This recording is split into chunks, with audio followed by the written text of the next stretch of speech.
Hello guys welcome back to my YouTube channel. तो आज आम दीघली पुखुरी पार स्पाइरल पटेटो खाब आईसिलो किन्तु स्पाइरल पटेटो नाई कारण आम तार आहि आको घर पालो।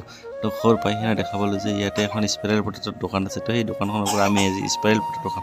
तो दुकानखনত केनेके स्पाइरल पटेटो बनाय आहक चाও। तो এইখনৰ দোকানৰ ব্যাকগ্ৰাউণ্ডটো কি মজা কৰি ডিজাইন কৰি থৈ দিছে।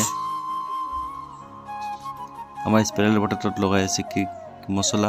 तो ये स्पाइरल पटेटो मसला तो ये मजा कर तुले स्पाइरल पटेटो।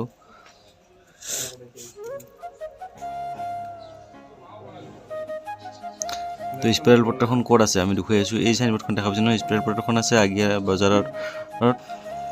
तो ठीक आगिया बजारत নহয় एटु हल आगिया टू लखीपुर जोआ रोड और आगिया और बालिजनार মাজত स्पाइरल पटेटोर दোकानখন आछे। এটা আমাৰ স্পাইरल पटेटो ভাজা হৈ আছে। तो स्पाइरल पटेटो আমি অলপ পিছতে খাম, আপোনালোকে চাই থাকক। तो हमारे स्पाइरल पटेटो हो गल रेडी। तो मैं दुटा बनाइছিলো, এটা मोर कारण এটা भाइटर कारण। या हल स्पाइरल आपनालोके जदि खाई ভাল পায় तो আহিব এইখন দোকানত। ফোন নম্বৰটো দিয়া আছে ডেসক্ৰিপচনত। Bye bye.